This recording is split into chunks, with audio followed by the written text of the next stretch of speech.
నమస్కారం. ప్రతిధ్వని కార్యక్రమానికి స్వాగతం. బ్యాంకింగ్ రంగం పారుబాకీల సమస్యతో అతలాకుతలమవుతోంది. ఏటికేటా లక్షల కోట్ల మేర పెరుగుతున్న భారం మోయలేనిదిగా మారింది. ఈ నేపథ్యంలోనే బ్యాంకుల నిరర్ధక ఆస్తుల సమస్యకు పరిష్కారం కనుగొనే దిశలో 2021-22 కేంద్ర బడ్జెట్లో ముందడుగు పడింది. బ్యాంకుల పారుబాకీలు తగ్గించి వాటి వితరణ సామర్థ్యం పెంచే లక్ష్యంతో బ్యాడ్ బ్యాంక్ ప్రతిపాదన తెచ్చింది. బ్యాడ్ బ్యాంక్ స్థాపన మొండి బకాయిలను వదిలించుకోవడానికి ఎలా దోహదపడుతుంది? ప్రస్తుతం దేశంలో ఎన్పీఏల సమస్య ఏ స్థాయికి చేరింది? సంక్షోభం ఇలానే కొనసాగితే బ్యాంకింగ్ వ్యవస్థ భవితవ్యం ఏంటి? ఈ అంశాలపై చర్చను చేపట్టింది ప్రతిధ్వని. చర్చలో పాల్గొంటున్న ప్రముఖులు BS Rambabu, All India Banking Employees Association అధ్యక్షులు. మరొకరు ఏఎల్ నాగేశ్వరరావు, ఆయన ఆంధ్ర బ్యాంక్ మాజీ జనరల్ మేనేజర్. సార్, ముందుగా చర్చను మీతోనే మొదలు పెడదాం. రాంబాబు గారు, మీరు ఎన్పీఏలపై ఎంతో కాలంగా పోరాటం చేస్తున్నారు. మొదటిసారిగా ఆ వివరాలు వెల్లడించింది కూడా మీరే. ప్రస్తుతం ఈ సమస్య ఏ స్థాయిలో ఉంది?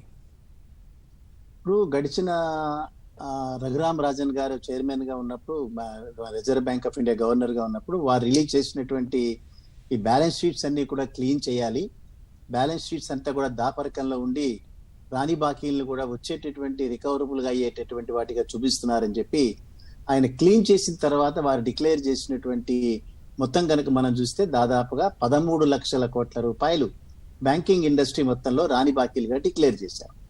ఆ తర్వాత ఈ ప్రభుత్వం అనేక రకాలైనటువంటి జిమ్మికలు చేసి చివరికి కోవిడ్ రావడానికంటే ముందు వారు 7,80,000 కోట్ల రూపాయలు ఎన్పిఏలు ఉన్నాయి, 4-5 లక్షల కోట్ల రూపాయలు మేము క్యాష్ రికవరీ చేశాం, అది కూడా త్రూ ఎన్సిఎల్టీ ద్వారా అనేక కేసెస్ అన్ని పరిష్కరించబడినాయని చెప్పి పార్లమెంట్ లోనే వీళ్ళు చెప్పారు.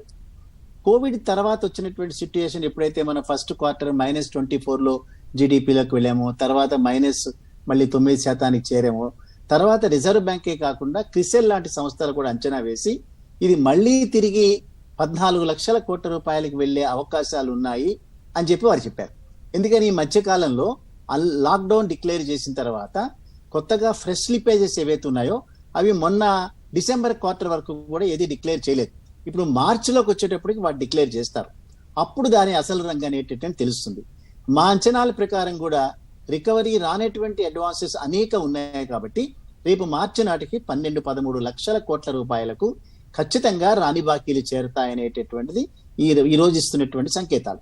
ప్రతి బ్యాంకులో కూడా ఆ రకంగా పేర్కొని పోయినాయి.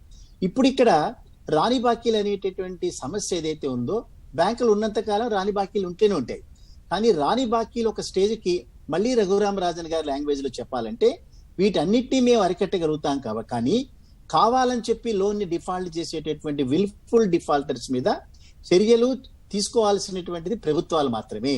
అంచేత ప్రభుత్వం మొత్తం ప్రపంచవ్యాప్తంగా 2008లో జరిగినటువంటి క్రైసిస్ భారతదేశానికి రాకుండా ఉండాలి అని అంటే ఖచ్చితంగా ఒక 2-3 జైళ్లలో పెట్టడం మినహా మరే మార్గం లేదని చెప్పి రిజర్వ్ బ్యాంక్ గవర్నర్ హోదాలో వారు చెప్పారు. కానీ ఇంతవరకు కూడా ఏ ఒక్క డిఫాల్టర్ ని కూడా చర్యలు తీసుకున్నటువంటి సందర్భాలు ఎక్కడా కనిపించట్లేదు. బయటికి వెళ్లిపోయిన వాళ్ళని ఆపినటువంటి సందర్భాలు ఎక్కడా కనిపించట్లేదు. చివరికి ఏ ఒక్క వ్యక్తిని జైల్లో పెట్టినటువంటి సందర్భాలు కూడా మనం చూడలేదు. ఎందుకని వాటి చెప్తున్నానంటే ఇవాళ కేవలం రాని బాకీల వల్ల మాత్రమే కొన్ని పబ్లిక్ సెక్టార్ బ్యాంకులు నష్టపూరితంగా ఉన్నాయి, కొన్ని లాభాల్లో ఉన్నాయనేటటువంటి వాదన వాళ్ళ రిజర్వ్ బ్యాంక్ ఆఫ్ ఇండియా చేస్తోంది. అయితే మరి రాని బాకీలకు కారణమైనటువంటి వ్యక్తులు తీసుకున్నటువంటి డబ్బు ప్రజల డబ్బు కదా, తిరిగి వాళ్ళకి చేర్చాలి కదా. ఏ ఒక్క బ్యాంక్ అయినా కూడా ఆపరేటింగ్ ప్రాఫిట్ సంపాదించకుండా ఉందా? అన్ని బ్యాంకులు ఇవాళ ఉన్నటువంటి 12 పబ్లిక్ సెక్టార్ బ్యాంకులు కూడా అన్ని ఆపరేటింగ్ ప్రాఫిట్ సంపాదిస్తున్నాయి. కానీ నికర లాభాన్ని ఎందుకు చూపించలేకపోతున్నాయనంటే వారు ఇచ్చినటువంటి అడ్వాన్సెస్ లో పెద్ద భాగం మెజారిటీ కార్పొరేట్ రంగం నుంచి రాని బాకీలుగా అయినాయి కాబట్టి వాటికి ఇచ్చేటటువంటి హై ప్రొవిజనింగ్ ఏదైతే ఉందో దాని వల్ల మాత్రమే బ్యాంకులు నష్టాల్లో ఉన్నాయి. కానీ ఏ బ్యాంకు కూడా వ్యాపార పరంగా నష్టాల్లో లేవు. కానీ ఈ విషయాన్ని దాచిపెట్టి ఇవాళ ప్రభుత్వం ఏం చెప్తోందంటే పలానా బ్యాంక్ నష్టాల్లో ఉంది, రిజర్వ్ బ్యాంక్ ఆఫ్ ఇండియా పలానా పీసీఏలో ఉంది.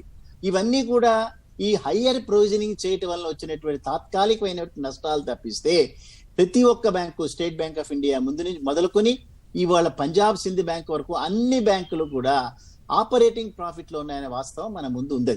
దాన్ని దాచడం అనేటటువంటిది అన్యాయం. ఇక్కడ ఐపీసీ అని ఇన్సాల్వెన్సీ అండ్ బ్యాంక్రప్సీ కోడ్ తెచ్చినప్పటికీ నిరర్ధక ఆస్తుల్ని కట్టడి చేయలేకపోతున్నాం. ఎందుకని అంటారు సార్? కారణాలు ఏంటంటారు? ఇప్పుడు నిరర్ధక ఆస్తులు నేను చెప్పాను కదా ఇందాక, ఇవాళ బ్యాడ్ బ్యాంక్ అని ఒక బ్యాంక్ ని క్రియేట్ చేస్తూ మొత్తం ఎన్పిఎల్ అన్నింటినీ కూడా వాటికి ట్రాన్స్ఫర్ చేస్తామని బడ్జెట్ లో చెప్పారు. దానివల్ల రాబోయేటటువంటి రోజుల్లో రీపే చేయగలిగినటువంటి బారోవర్ కూడా వాళ్ళ మీద ఎట్లాగో చర్యలు తీసుకోవటం లేదు. అంచేత ఇవన్నీ కూడా ఈ బ్యాంకులోంచి ఇంకో బ్యాడ్ బ్యాంకులోకి ట్రాన్స్ఫర్ అవుతాయి, రేపు కట్టకపోయే ప్రమాదాలు ఉన్నాయి. ఇవన్నీ కూడా మనం వ్యవసాయ రుణాలు, మరొక రుణాల్లో మనం అన్ని చూసాం ఇవన్నీ కూడా. సో బ్యాంకుల ద్వారా అందుకని ఎవరు ఏ రకంగా ఐబీసీ కోడ్ పట్టుకొచ్చినా, ఐబీసీ కోడ్ ఎవరికి హెల్ప్ చేసింది? బిగ్ డిఫాల్టర్స్ ఎవరైతే ఉన్నారో వాళ్ళకే ఎన్సీఎల్టీలో దాదాపు 70%, 65% కూడా అక్కడ కాంప్రమైజ్లు మూవ్ అయ్యేటటువంటి హెల్ప్ అనేది ఐబీసీ వాళ్ళకి సహాయం చేసింది. ఇవాళ బ్యాంకులు ఏంటి, ఇందాక రిజర్వ్ బ్యాంక్ గవర్నర్ చెప్పినట్టుగానే అన్ని రకాలైనటువంటి చర్యలు చేపట్టగలుగుతాయి. కానీ ఎవరు న్యాయస్థానాలు సపోర్ట్ చేయకుండా, చట్టాలు సపోర్ట్ చేయకుండా, చట్టాల్లో ఉన్నటువంటి ఒక అంశాలన్నీ కూడా పదులు లేకుండా ఎవరి మీద ఏ రకమైన చర్యలు తీసుకోకపోతే పెద్దవాళ్ళు ఆ రకంగానే మోసం చేస్తున్నారు. చిన్నవాళ్ళ సంఖ్య తక్కువ ఉన్నా కూడా ఈ బ్యాంకింగ్ రంగంలోంచి తీసుకున్నటువంటి రుణాలని తిరిగి రీపే చేయాలనే కాన్సెప్ట్ రోజు రోజుకి సన్నగిలిపోతోంది. ప్రభుత్వాలు కళ్ళెర చేయటం లేదు. అంచేది ఐబీసీ కోడ్ తెచ్చిన తర్వాత కూడా లక్షల కోట్ల రూపాయల్లో ఇవాళ రాని బాకీలు ఎగిసి బాగుతున్నాయనంటే ప్రభుత్వాల యొక్క చూస్తూ ఉండేటటువంటి చర్యలు మాత్రమే దీనికి కారణం అవుతాయి. అంతేగాని బ్యాంకింగ్ కాదు. రోజు రోజుకి దాదాపుగా ఇవాళ 75 లక్షల కోట్ల రూపాయల రుణాలు ఉన్నాయి.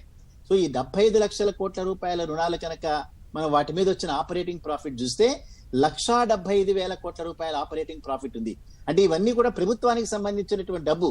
ఈ 1,75,000 కోట్ల రూపాయలు యాజ్ ఇట్ ఈజ్ గా కనుక ప్రభుత్వానికి కనుక ట్రాన్స్ఫర్ చేస్తే ప్రతి సంవత్సరం ఇన్ఫ్రాస్ట్రక్చర్ రంగానికి కానీ, ఎనర్జీ రంగానికి కానీ, లేదా ఇవాళ మనకి కోవిడ్ లాంటి సిచ్యుయేషన్స్ వచ్చినా సమర్థంగా ఎదుర్కోగలిగినటువంటి ఆపరేటింగ్ ప్రాఫిట్ ఇవాళ బ్యాంకింగ్ ఇండస్ట్రీ మొత్తం సంపాదిస్తోంది. కానీ వారు తీసుకోనటువంటి చర్యలు తీసుకోకూడదు అనేటటువంటి వాళ్ళ యొక్క విధానాల వల్ల ఇవాళ మెజారిటీ కార్పొరేట్ సంస్థలు, మెజారిటీ వాళ్ళ హౌసెస్ ఏవైతే వ్యాపార వర్గాలు ఉన్నాయో వాళ్ళు ఎగనామం పెడుతున్నారు. రికవరీ చేయడానికి మార్గాలు ఉండలేదు. బ్యాంకులు న్యాయస్థానాలకు వెళ్ళిన వీళ్ళకి సరైనటువంటి ఆ సపోర్ట్ అక్కడి నుంచి రావటం లేదు. అందుకని ఇవాళ కొన్ని బ్యాంకుల్లో ఇబ్బడి ముబ్బడిగా ఇవాళ స్టేట్ బ్యాంక్ ఆఫ్ ఇండియాలో 2.5 లక్షల కోట్ల రూపాయల రాని బాకీలుగా పేరుకుని పోయినాయి. ఎందుకు నేను చెప్తున్నానంటే ఒక పెద్ద బ్యాంకులు అంత పెద్ద మొత్తంలో ప్రపంచవ్యాప్తంగా ఎక్కడ కూడా మనం చూడం.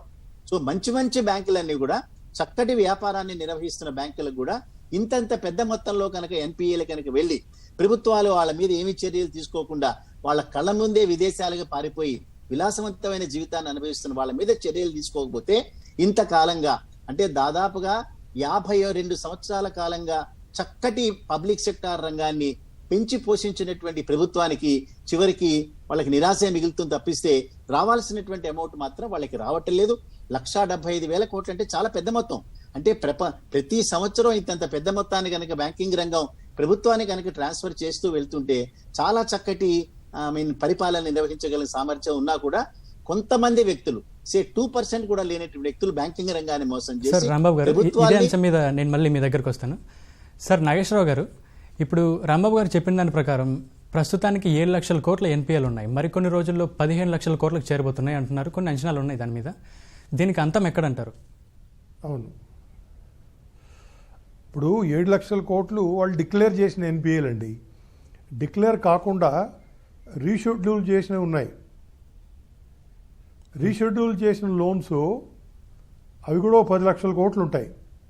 అంటే ఎందుకు రీషెడ్యూల్ చేశారు? వాళ్ళు కట్టట్లేదు కాబట్టి రీషెడ్యూల్ చేశారు. ఆ డిఫికల్టీస్ రావడం వల్ల మెయిన్గా ఏంటి, ఎన్పిఎల్ని మనం 2 విధాలుగా కేటగరైజ్ చేయాలి.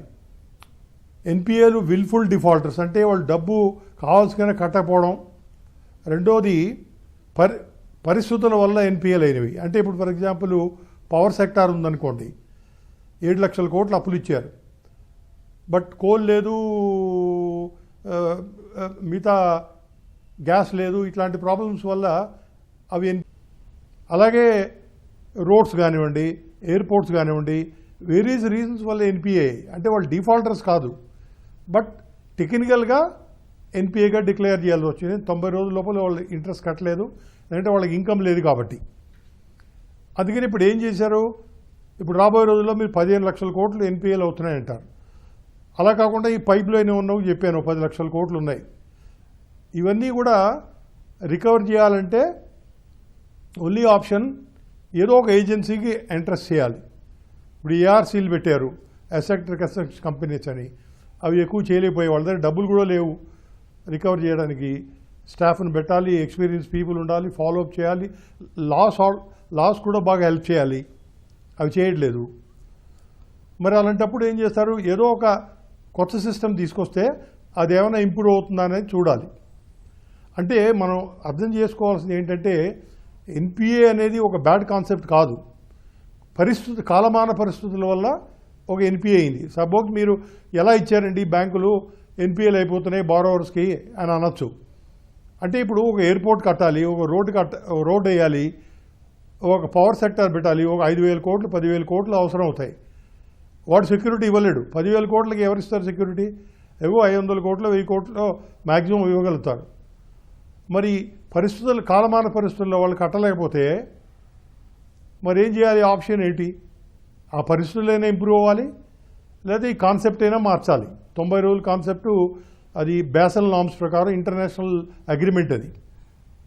ఇప్పుడు బ్యాంకులు ఉన్నాయనుకోండి, 6 పారామీటర్ల మీద జడ్జ్ చేస్తాం మనం. ఒకటి క్యాపిటల్ సరిగ్గా లేదు ఇండియాలో బ్యాంకులకి. ఎన్పిఎల్ వస్తే ఈ క్యాపిటల్ అంతా ఎన్పిఎల్కి కొట్టుకుపోతుంది, క్యాపిటల్ తగ్గిపోతుంది. అసెట్ క్వాలిటీ బాగాలేదు, ఇందాక 15 లక్షల కోట్లు ఎన్పిఎల్ అవుతాయంటారు. మేనేజ్మెంట్ సరిగా లేదు. మెయిన్గా ఏంటంటే ప్రాబ్లము, ఒక 15 ఏళ్ళు బ్యాంకింగ్ ఇండస్ట్రీలో రిక్రూట్మెంట్ లేదు. ఈ రిక్రూట్మెంట్ లేకపోవడం వల్ల ఈ 15 నెలల్లో ఎక్స్పీరియన్స్ పీపుల్ అంతా రిటైర్ అయిపోయారు. దీనివల్ల కూడా బ్యాంకుల నిరర్ధక ఆస్తులు బాగా పెరిగిపోయాయి. ఇంకోటి, ఈ బ్యాడ్ బ్యాంక్ పెట్టడం వల్ల, ఈ బ్యాడ్ లోన్స్ అన్ని దానిలో ట్రాన్స్ఫర్ చేయడం వల్ల ఉన్న బ్యాంకులు ఈ రికవరీ మీద కాన్సన్ట్రేట్ చేయకుండా లెండింగ్ మీద కాన్సన్ట్రేట్ చేయొచ్చు. అది మెయిన్ ఉద్దేశం. అది లేకపోతే ఏంటి, బ్యాంకులు 90% ఆఫ్ ద టైము రికవరీకే వీళ్ళు హెడ్ ఆఫీస్ నుంచి రికవర్ చేయండి అంటే వీళ్ళు బిజినెస్ చేయకుండా రికవరీలోనే ఉన్నారు. ఇంకోటి, ఈ పాండమిక్ వచ్చింది. ఈ పాండమిక్లో ఏంటి, ఎవరి దగ్గర రికవరీకి వెళ్ళినా రూల్స్ ఉన్నాయి, ఇప్పుడేం కట్టక్కర్లేదు, అది తర్వాత చూస్తాం అంటున్నారు. దాంతో ఏంటి, ఎవ్రీబడి కట్టవలసిన కెపాసిటీ ఉన్నా కూడా తర్వాత చూస్తానండి అంటున్నారు. అలా పరిస్థితులు మారిపోయి డిఫాల్టర్స్ అయిపోతున్నారు. అందుకని బ్యాంకింగ్ ఇండస్ట్రీకి ఏమీ డోకా లేదు. సార్ మనం అనుకుంటున్నాం పబ్లిక్ సెక్టర్ బ్యాంక్సే బ్యాడ్ అని, ప్రైవేట్ సెక్టర్ బ్యాంక్స్ కూడా ఈక్వల్లీ బ్యాడ్. ఊహించిన స్థాయిలో పెరుగుతున్న ఈ ఎన్పిఎలు బ్యాంకుల మనుగడనే ప్రశ్నార్థకం చేస్తున్నాయి సార్. వీటిపై సంస్కరణలకు సంబంధించిన సిఫారసులు అమల్లో లోపాలు ఎక్కడున్నాయంటారు? మెయిన్గా లోపాలంటే నేను చెప్తున్నాను ఏంటంటే, ఇప్పుడు రికవరీ చేయడానికి వెళ్తారండి, లా ప్రకారం వెళ్ళాలి, లీగల్ రూల్స్ ఉంటాయి. ఇప్పుడు ఎన్సిఎల్ఆర్టీ కానీ ఏఆర్సీలు కానీ ఇవన్నీ కూడా సింపుల్గా వెళ్ళి లాక్కొచ్చేయడం లేదుగా. ఇవన్నీ కోర్టుకి వెళ్ళాలి, కోర్టులు లేకపోతే ఏఆర్సీకి వెళ్ళాలి, లేకపోతే లా ట్రిబ్యునల్కి వెళ్ళాలి. వెళ్ళి అక్కడ జడ్జిమెంట్ తీసుకున్న తర్వాత వీళ్ళు రికవరీకి వెళ్ళాలి. రికవరీ చేసి కొనేవాళ్ళు కూడా ఉండాలిగా. అంత అమౌంట్ పెట్టి సెక్యూరిటీల్ని, ఈ ఆస్తుల్ని కొనేవాళ్ళు మనుషులు కూడా ఉండాలి కదా. అందుకని నిరర్ధరాస్తులు న్యాచురల్గా పెరుగుతూ ఉంటాయి, ఓవర్ నైట్ ఇవేం తగ్గిపోవు. అందువల్ల ఏం చేయాలంటే, ఇట్లాంటి పరిస్థితుల్లో ఈ కొనేవాళ్ళకు కూడా మనం ఫైనాన్స్ చేయాలి. There is no option. లేదా అంత ఎక్కడ కొంటారు వాళ్ళు అసెట్స్? ఇప్పుడు నీరవ్ మోదీ ఉన్నాడు, లేకపోతే మన ఈయన ఇంగ్లాండ్ వెళ్ళిపోయాడు, ఆయన ఉన్నాడు. వీళ్ళ ఆస్తులు చాలా ఉన్నాయి, పెద్ద పెద్ద ప్రాపర్టీసు. కొనేవాళ్ళేరి కొనాలన్నా అన్ని వేల కోట్లు వాళ్ళ దగ్గర ఉండాలి కదా. అది కూడా వైట్ మనీ బ్లాక్ మనీ. ఇండియాలో బ్లాక్ మనీకి చాలా కాలం అలవాటు అయిపోయింది.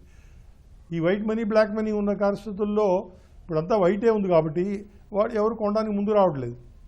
ఇదొక పరిస్థితి ప్రాబ్లం. వాడు కొన్నా మళ్ళీ మేనేజ్ చేసుకునే కెపాసిటీ ఉండాలి, మేనేజ్మెంట్ లేదు సరిగ్గా. దానికి మెయిన్ కారణం ఏంటంటే బ్యాంకుల్లో స్టాఫ్, ఎక్స్పీరియన్స్ స్టాఫ్ రిటైర్ అయిపోవడమే. వాళ్ళు ఏ విధంగా యూజ్ చేయాలనేది బ్యాంకులు ఆలోచించాలి. ఇప్పుడు మీరు చాలామంది ఏమంటారు, ప్రైవేట్ బ్యాంకులు చాలా బాగున్నాయండి, అది తప్పు కాన్సెప్ట్. ఇప్పుడు ఎన్ని ప్రైవేట్ బ్యాంకులు లాస్ట్ 10 ఇయర్స్లో 20 ప్రైవేట్ బ్యాంక్స్ మూసుకుపోయాయి. 20 banks are failed. Public sector banks ఒకటే నిలబడ్డాయి గట్టిగా. ఏవో కొన్ని కష్టాలున్నా నిలబడ్డాయి. అందుకని ఏం చేయాలంటే, ఈ రికవరీ ఈజ్ కంటిన్యూస్ ప్రాసెస్. ఇది ఓవర్ నైట్ అనేది మనం రికవర్ చేయలేం.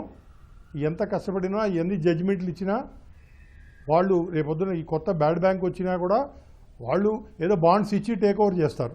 బ్యాంకులకి ఏం చేస్తారు, డబ్బులు ఇవ్వలేరు కదా, బాండ్స్ ఇచ్చి అవి టేక్ ఓవర్ చేస్తారు, క్యాష్ పే చేయలేరు. ఆ టేక్ ఓవర్ చేసిన తర్వాత వీళ్ళు మళ్ళీ అమ్మాలి. అమ్మడానికి మీకు తెలుసు కదా ఈ ప్రాబ్లమ్స్ అన్నీ ఉన్నాయి అమ్మడానికి. ప్రతిధ్వనికి తిరిగి స్వాగతం. సార్ రాంబాబు గారు, బ్యాంకుల నుంచి వందల వేల కోట్ల రూపాయల అప్పులు తీసుకొని ఎగవేయడం మరి ఇంత సులువా, లేకపోతే కొంతమంది కార్పొరేట్లు ఇన్ని లక్షల కోట్లు ఎగనామా పెడితే ఏం చేయలేకపోవడాన్ని ఎలా చూడాలి అసలు? ఇదేనండి, ఇప్పుడు భారతదేశంలో బ్యాంకింగ్ రంగం 200-300 సంవత్సరాల కాలం ప్రైవేట్ రంగం చేతిలోనే ఉండేది 1969 సంవత్సరానికంటే ముందు.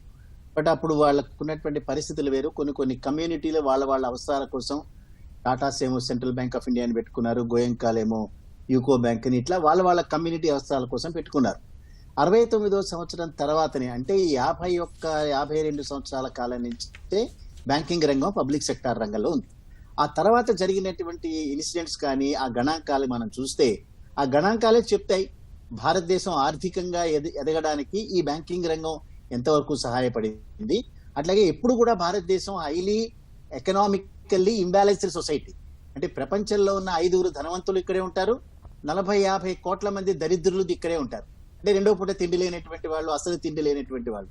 ఇంత హైలీ ఎకనామికల్లీ ఇంబ్యాలెన్స్ ఉన్న సొసైటీకి ప్రభుత్వ రంగ బ్యాంకుల ద్వారా ప్రభుత్వాలు ఎంత సహాయం చేస్తాయనేటటువంటిది ఈ గణాంకాలు చెప్తాయి. మరి ఇంత గణాంకాలు చెప్తున్నా కూడా, ఇంత అభివృద్ధి చెందినా కూడా ఆర్థిక పరంగా భారతదేశం ఆర్థిక పరంగా ఎదగడానికి ఇంత సహాయం చేసినా ఇప్పటికీ కొంతమంది వ్యక్తులు ఈ బ్యాంకుల్ని మోసం చేస్తూ తిరిగి కట్టట్లేదనంటే చట్టాల్లో ఉండేటటువంటి లోపాలు మాత్రమే. ఇందాక నేను చెప్పాను, ప్రతి ఒక్క బ్యాంకు కూడా వ్యాపారం చేసి లాభాన్ని సంపాదిస్తున్నాయి, కానీ ఫైనల్ గా బ్యాలెన్స్ షీట్ వేటల్లో మాత్రం ఇక్కడ ఉన్నటువంటి ఇన్కమ్ రికగ్నిషన్ నామ్స్ ప్రకారం హైలీ ప్రొవిజనింగ్ చేయటం వల్ల మాత్రమే నష్టాల్లో ఉన్నాయి. హైలీ ప్రొవిజనింగ్ ఎందుకు చేయాల్సి వస్తుంది? కొంతమంది పెద్ద వ్యక్తులు, వ్యాపార వర్గాలు ఈవెంతో వాళ్ళకి కట్టగలిగినటువంటి కెపాసిటీ ఉన్నా, విలాసవంతమైనటువంటి జీవితాల్ని గడుపుతున్నా కూడా భారతదేశంలో ఒక్క బ్యాంకింగ్ లోన్ మాత్రం కట్టట్లేదు. అంచేత ఎక్కడో మనం ఆలోచించాల్సింది, వాళ్ళు తిరిగి రీపే చేయకపోవటం వలన, అవి వాటిని ఎన్పిఏలుగా వర్గీకరించడం వలన మనం సంపాదించినటువంటి లాభంలోంచి కొంత భాగాన్ని వాళ్ళకి హై ప్రొవిజనింగ్ చేయాల్సి వస్తుంది. ఇదే crux of the problem banking రంగానికి. అంటే లాభాన్ని సంపాదిస్తున్నా కూడా వచ్చినటువంటి లాభంలోంచి చాలా పెద్ద మొత్తం ఆ హై ప్రొవిజనింగ్ వెళ్ళిపోతుంది. ఆ ప్రొవిజనింగ్ వెళ్లకుండా కనుక ఉంటే, లాభం ఇక్కడే కనుక రిటైన్ అయితే అది ప్రభుత్వానికి సంబంధించినటువంటి ఒక పెద్ద మనీగా ఉంటుంది. అందుకని ఇక్కడ మనం చూడాల్సింది ఏంటంటే, ఎవరైనా కానివ్వండి భారతదేశాన్ని ఉద్ధరించడానికో ప్రైవేట్ పెట్టుబడులు పెట్టినటువంటి వ్యక్తులందరూ కూడా అదే రకంగా ఏదో ఎంప్లాయ్మెంట్ జనరేట్ చేయడానికో వాళ్ళు ఎక్కడ కూడా వ్యాపారాలు పెట్టరు, లాభాలు సంపాదించడానికే వ్యాపారాలు పెడతారు. సార్, ఇదే అంశం మీద మళ్ళీ మీ దగ్గరికి వస్తాను సార్. సార్ నాగేశ్వరరావు గారు, బడ్జెట్లో ఆర్థిక మంత్రి బ్యాడ్ బ్యాంక్ ప్రతిపాదనలు చేశారు. మనం దాని ఆవశ్యకత మాట్లాడుకుంటే ఎన్పిఎల్ సమస్యకు అదొక పరిష్కారం కాగలదా అంతిమంగా? అంటే అదొక న్యూ సిస్టమ్ని ఇంట్రడ్యూస్ చేశారండి. ఆల్రెడీ ఉన్నాయి, ఈఆర్సీలు ఉన్నాయి, సెక్యూరిటైజేషన్ ఉంది, సో మెనీ ఆల్టర్నేటివ్స్ ఉన్నాయి. కానీ ఇంకొక సిస్టమ్ని ట్రై చేస్తున్నారు అంతే బ్యాడ్ బ్యాంక్కి. దీనివల్ల ఇందాక చెప్పిన అడ్వాంటేజ్ ఏంటంటే, బ్యాంకులు లెండింగ్ చేయట్లేదు, ఓన్లీ రికవరీ మీదే కూర్చున్నారు. దాన్ని నుంచి బయటికి రావాలంటే ఇవి తీసి బయట పెట్టాలి, so that they can fully concentrate ఆ లెండింగ్లో. ఈ విధంగా మీరు చూసినట్టయితే ఈ ఎన్పిఎల్ అనేది ఇప్పుడు కొత్త కాన్సెప్ట్ కాదు. పూర్వకాలంలో ఐడిబిఐ బ్యాంక్ ఉండేది, ఐసిఐసిఐ ఉండేది, తర్వాత ఈ ఐఎఫ్సి ఉండేది. ఇవన్నీ డెవలప్మెంట్ వాళ్ళు చేసేవారు. ఈ లెండింగ్ అంతా, ఈ ఇన్ఫ్రాస్ట్రక్చర్ లెండింగ్ అంతా, పవర్ సెక్టార్ కానీ ఎయిర్పోర్ట్స్ కానీ అవి మూసుకుపోయాయి కాబట్టి బ్యాంకులు మీ పడ్డాయి. ఇప్పుడు ఈ ఎన్పిఎల్ అంతా, ఈ లెండింగ్ అంతా వెళ్ళి మీ పడి అవి ఎన్పిఎల్ అయిపోయాయి. అందువల్ల ఒక ఏజెన్సీని గవర్నమెంట్ ఎక్స్పెరిమెంట్ చేస్తుంది. ఈ ఏజెన్సీ ఎంతవరకు సక్సెస్ అవుతుందనేది time only will tell, because system is same. ఇదే సిస్టంలో మనం పనిచేస్తున్నాం. మీరు ఏం చేయగలుగుతారు చెప్పండి? ఇప్పుడు మ్యాక్సిమము వాడు ఇచ్చిన సెక్యూరిటీని మీరు అమ్మాలి. అమ్మడం అనేది చెప్పేగా అంత ఈజీ కాదు కాబట్టి ఇట్ టేక్స్ టైం. కొనేవాడు ఉండాలి కదా మెయిన్గా. ఇప్పుడు చిన్న హౌసింగ్ లోన్ ఇచ్చారు, చాలామంది వచ్చి కొంటారు, వాడు కట్టపోయినా. అదే మీరు పెద్ద రిసార్ట్ ఉందనుకోండి, కొనేవాడు ఉండాలి కదా. ఇది మెయిన్ ప్రాబ్లం అక్కడ వస్తుంది. ఇంత పెద్ద ఆస్తుల్ని కొనేవాడు ఉండాలి కదా. ఇంకొక ఆప్షన్ ఏంటంటే, ఇవన్నీ జాగ్రత్తగా జరగకుండా ఉండాలంటే ప్రతి ట్రాన్సాక్షను వెరిఫై చేయాలి. సపోజ్ చాలామంది ఏం చేస్తున్నారు, ఈ ఇండస్ట్రియలిస్టులు డబ్బులు డైవర్ట్ చేస్తున్నారు. ఏదో 5 లక్షల కోట్లు తీసుకోవడం, 2 లక్షల కోట్లు డైవర్ట్ చేయడం. ఈ డైవర్షన్ అనేది ఆపాలి అంటే every transaction should be monitored by the bank. వాళ్ళు అప్రూవ్ చేసిన తర్వాతే రిలీజ్ చేయాలి. అదొక ఆప్షన్. ఆడిటర్స్ చాలా స్ట్రాంగ్గా ఉండాలి. ఆడిట్ బేస్ స్ట్రాంగ్గా ఉంటే ఆడిటర్ అంటే అయిపోయిన తర్వాత చూస్తాడు, అవ్వకముందు చూడాలి. వాస్తవమే సార్, మీరు చెప్పింది కదా. వాస్తవమే. ఆడిటర్ అంటే ఏంటి, అంతా అయిపోయిన తర్వాత సరిగ్గా ఉందా లేదో చూడడం అనేది. Yeah. అలా కాకుండా ముందే చూడాలి వాళ్ళకి అమౌంట్ ఎందుకు డైవర్ట్ చేస్తున్నాడు, పర్పస్ ఏమిటి, అది అప్రూవల్ అయిన తర్వాత డైవర్షన్ ఉంటే సార్ నాగేశ్వరరావు గారు, మీరు చెప్పిన దానిపైన అలా లేదు రాంబాబు గారి కదా అభిప్రాయం ఇప్పుడు. తెలుసుకుందాం. సార్. సార్ 2002లో అసెట్ రీకన్స్ట్రక్షన్ కంపెనీలతో దీన్ని అమలు చేశారు. దాంతో పోలిస్తే ఈ బ్యాడ్ బ్యాంక్ ఏర్పాటు విషయంలో ప్రభుత్వం, ఆర్బీఐ కార్యాచరణ ఎలా ఉండాలి, నిబంధనలు ఎలా ఉండాలి? వీళ్ళు ఏ రకమైనటువంటి ఆలోచన చేసినా అన్ని ఫెయిల్యూర్. అసలు విషయాన్ని పక్కన పెట్టి దెబ్బ ఒక చోట తగిలితే ఆ ఇంటి పెట్టి ఇంకో చోట రాస్తే దెబ్బ ఎందుకు తగ్గుతుందండి? ఇక్కడ ఉన్నటువంటి సమస్య ఏమిటి? ఇది ఏమి ఇండియాలో ఎక్కడా కూడా ఇది క్యాపిటల్ ఓరియంటెడ్ బ్యాంకింగ్ ఇండస్ట్రీ కాదు. ఇది అంటే క్యాపిటల్ కనుక అది లేకపోతే బ్యాంకింగ్ ఆపరేషన్స్ చేయడానికి వీలు లేదు అనేటటువంటి నిబంధనలు అనేక దేశాల్లో ఉన్నాయి. మన దగ్గర లేదు. అది కేవలం 5-6 వేల కోట్ల రూపాయలు పెట్టుబడి పెట్టి 20 లక్షల కోట్ల రూపాయలు బిజినెస్ చేసే బ్యాంకులు ఉన్నాయి మన దగ్గర. అందుకని ఇది డిపాజిట్ ఓరియంటెడ్ బ్యాంక్, ఇది క్యాపిటల్ ఓరియంటెడ్ బ్యాంక్ కాదు ఇది. అందుకని క్యాపిటల్ ఓరియంటెడ్ బ్యాంక్ ఉన్నప్పుడు క్యాపిటల్ ని తగ్గిన రోజున బ్యాంకింగ్ ఆపరేషన్స్ చేయడానికి రెస్ట్రిక్షన్స్ ఉంటాయి కాబట్టి ఆ క్యాపిటల్ తగ్గకుండా చూసుకుంటారు. ఇక్కడ డిపాజిట్ ఓరియంటెడ్ కాబట్టి చేతిలో డిపాజిట్స్ ఉన్నాయి కదా, సేకరించినారు కదా, అందుకని రుణాలు ఇవ్వాల్సిందే. ఆ రుణాల ఇచ్చేటటువంటి ప్రాసెస్ లో జరిగినటువంటి రాణి బాకీలకి సంబంధించిన వారి మీద చర్యలు తీసుకోకుండా మీరు ఎసెట్ రికన్స్ట్రక్షన్ అన్నా, బ్యాడ్ బ్యాంక్ అన్నా, ఇప్పుడు బ్యాడ్ బ్యాంకు 20,000 కోట్ల రూపాయలు బడ్జెట్ లోంచి దానికి అలొకేట్ చేశారు. అది ప్రభుత్వ రంగంలో ఉంటుందా, ప్రైవేట్ రంగంలో ఉంటుందా చెప్పరు. ఖచ్చితంగా రేపొద్దున ప్రైవేట్ రంగంలోకే వెళ్తారు. వెళ్ళినప్పుడు వాడు ఒక 5 రూపాయలు సంపాదించాలి అని అంటే ఈ 50 రూపాయలు పెట్టి కొన్నటువంటి ఆ అసెట్ ఏదైతే ఉందో దాన్ని ఖచ్చితంగా 60 రూపాయలకు 70 రూపాయలకు అమ్ముకోవడానికి ప్రయత్నం చేస్తారు. సో ఈ సింపుల్ క్యాలిక్యులేషన్స్ లో ఇవి బ్యాంక్ ఎవరైతే రుణాలు ఇచ్చినారో రికవరీ వాళ్ళ చేత చేయించకుండా ఇంకోళ్ళ ఎవరికి ట్రాన్స్ఫర్ చేసి వాళ్ళకమ్మి వీళ్ళకమ్మి చివరికి డిపాజిట్ దారు దగ్గర నుంచి తీసుకున్నటువంటి మనీని తిరిగి పే చేయడంలో బ్యాంకులు ఇబ్బంది పడేటటువంటి కార్యక్రమాలు తప్పిస్తే ఇవన్నీ సక్సెస్ఫుల్ కార్యక్రమాలు కావు. ఎందుకంటే ఎప్పటి వరకు అయితే ఎవరైతే డిఫాల్టర్స్ గా ఉన్నారో వాళ్ళ మీద చర్యలు తీసుకోకుండా దాన్ని రకరకాలుగా తిప్పి ఏం చేసినా కూడా చివరికి బ్యాంకులు మంచివి కావు, బ్యాంకులు సరైనటువంటి పర్ఫామ్ చేయటం లేదు అని నింద మోపడానికి పనికొస్తాయి తప్పిస్తే స్ట్రైట్ అవే వాళ్ళు తీసుకోవాల్సింది ఎవరెవరైతే డిఫాల్టర్స్ గా ఉన్నారో వారి మీద ఈ చర్యలు తీసుకోబడతాయి. ఏం చర్యలు తీసుకోవాలి? వాళ్ళ మీద ఇవాళ ఏదైతే సివిల్ నేచర్ లో చర్యలు ఉన్నాయో వాటిని క్రిమినల్ నేచర్ లో చర్యలు తీసుకెళ్లాలి. అదే రకంగా వాళ్ళ వ్యక్తిగతమైనటువంటి ఆస్తులను జప్తు చేయాలి. ఇక్కడ వ్యాపారాలు వేరు, వ్యక్తిగతాలు వేరు కాదు. వ్యక్తిగతంగా కెపాసిటీ ఉన్నటువంటి వాళ్ళు కాబట్టే వాళ్ళకి రుణాలు లభించబడ్డాయి, లేకపోతే ఉండదు. అది వాళ్ళకున్న వ్యక్తిగతమైనటువంటి పేరు ప్రతిష్టలే. సార్ రాంబాబు గారు, చెప్పండి. అంతిమంగా ఈ బ్యాడ్ బ్యాంకుల్ని విజయవంతం చేయాలంటే క్లుప్తంగా 2 వాక్యాలు చెప్పండి. బ్యాడ్ బ్యాంకులు అనేటటువంటి కాన్సెప్ట్కే నేను వ్యతిరేకం అండి. ఎందుకంటే ఎవరైతే లోన్లు ఇచ్చారో వాళ్ళు చేయలేనటువంటి పనుల్ని బ్యాడ్ బ్యాంకులు ఎక్కడి నుంచి చేస్తాయి? ఇవన్నీ కూడా రుణాలు ఇచ్చేటప్పుడు ఆ బారోవర్ని ఐడెంటిఫై చేయడం దగ్గర నుంచి, వారికి సమాజంలో ఉండేటటువంటి స్థాయిని ఎవాల్వ్ చేయడం దగ్గర నుంచి, వారి దగ్గర సెక్యూరిటీలు తీసుకోవడం దగ్గర నుంచి, వాళ్ళ యొక్క రీపేమెంట్ కెపాసిటీని మానిటర్ చేయడం దగ్గర నుంచి బ్యాంకులు చేస్తే అవి ఎన్పిఎల్ అయిన తర్వాత వీళ్ళకి ట్రాన్స్ఫర్ చేసిన తర్వాత వీళ్ళు ఏదో చాలా పొడుస్తారు అనుకోవటం, అది నేను దానికి సార్ నాగేశ్వరరావు గారు అంగీకరించాను. దానికి బ్యాడ్ బ్యాంకులు విజయవంతం కావాలంటే మీ అభిప్రాయం చెప్పండి సార్. ఎలాంటి జాగ్రత్తలు తీసుకోవాలి? బ్యాడ్ బ్యాంకులు విజయవంతం కావాలంటే దీనికి మెయిన్ మార్గం ఏంటంటే ఎవరైతే దీన్ని ఈ అసెట్స్ కొనడానికి ముందుకు వస్తున్నారో వాళ్ళు క్విక్గా ఫైనాన్స్ చేస్తే ఈ ఎన్పిఎల్ తగ్గుతాయి. అంతేగాని మనం డిలే చేసుకుంటూ పోస్ట్పోన్ చేసుకుంటూ వాళ్ళకి ఫైనాన్స్ చేయడం కుదరకపోతే వాళ్ళ అసెట్స్ ఎలా కొంటారు? వాళ్ళు తీసుకుని రన్ చేయాలి. ధన్యవాదాలు సార్. ధన్యవాదాలు సార్, ఈటీవీకి మీ సమయం కేటాయించినందుకు. ఇది ఇవాళ ప్రతిధ్వని. ముందు అమలు చేసిన విధానాలతో పోలిస్తే ఈ విధానాన్ని, కొత్తగా అమలు చేస్తున్న బ్యాడ్ బ్యాంక్ విధానాన్ని సరికొత్త నిబంధనలు కట్టుదిట్టంగా అమలు చేస్తే విజయవంతమవుతుందని నిపుణులు అంటున్నారు. నమస్కారం.